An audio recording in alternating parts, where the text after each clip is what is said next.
ሰላም ጤና ይስጥልን።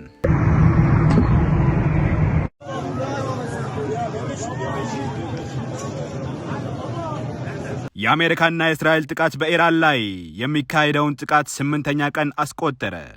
በመካከለኛው ምስራቅ እየተካሄደ ያለው ጦርነት 8ኛ ቀኑን ሲይዝ የኢራን ዋና ከተማ ተሄራን ጨምሮ የተለያዩ ሀገራትን ግዙፍ ፍንዳታዎች ተከስተዋል።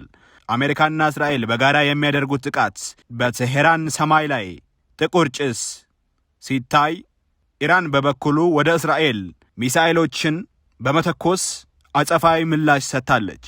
ጦርነቱ ከተጀመረበት ጊዜ አንስቶ ቢያንስ 1230 ሰዎች የሞቱ ሲሆን የሟቾች ቁጥር በዕለት ዕለት ሊጨምር እንደሚችል ተገምቷል።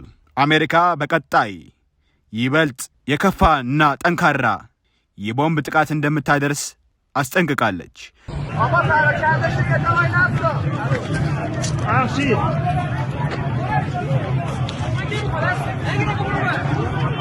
የእስራኤል ጦር በዛሬው ዕለት በቴሄራን ላይ ሰፊ የሆነ ጥቃት ማዕበል መጀመሩን አስታውቋል።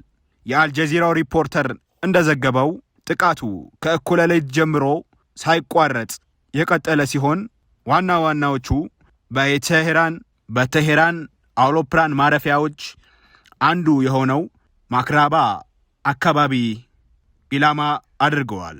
ጥቃቱ የወታደራዊና የፖለቲካዊ ማዕከላዊ ብቻ ሳይሆን በተለያዩ ከተሞች የሚገኙ መኖሪያ ቤቶችና ትምህርት ቤቶችን እናም ሆስፒታሎችን ያካተተ መሆኑ ተገልጿል።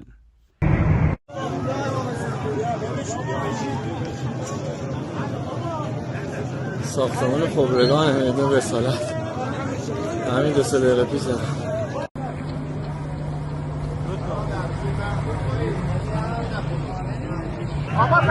የቀጠናው መስፋፋትና ዲፕሎማሲያዊ ምላሽ። ይህ ግጭት መላውን ቀጠናውን ያሳተፈ ሲሆን ኢራን እስራኤል ላይ ብቻ ሳይሆን በባህረ ሰላጤው ጋልፍ በሚገኙ የአሜሪካ ተቋማት ላይ ጥቃት አድርሳለች። የኢራን የተባበሩት መንግስታት አምባሳደር አሚር ሰኢድ በአርብ ዕለት የተመድ ጸጥታ ምክር ቤት ባደረጉት ንግግር አሜሪካና እስራኤል ንጹሐን ዜጎች ላይ እያደረሱት ያሉትን ጥቃት በግልጽ የሆነ የጦር ወንጀል እና ሰብአዊነት ላይ የሚፈጸም ወንጀል ነው በማለት ኮንነዋል።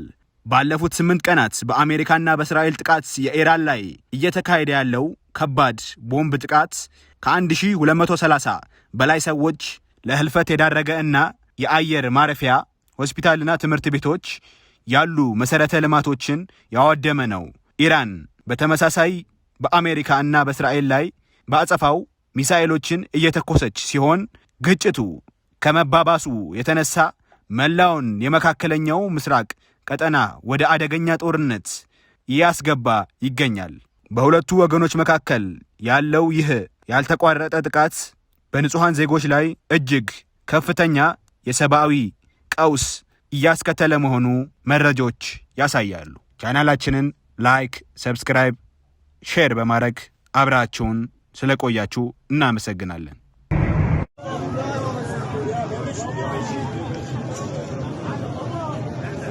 ساختمان خبرگان میدون رسالت همین 2 دقیقه پیش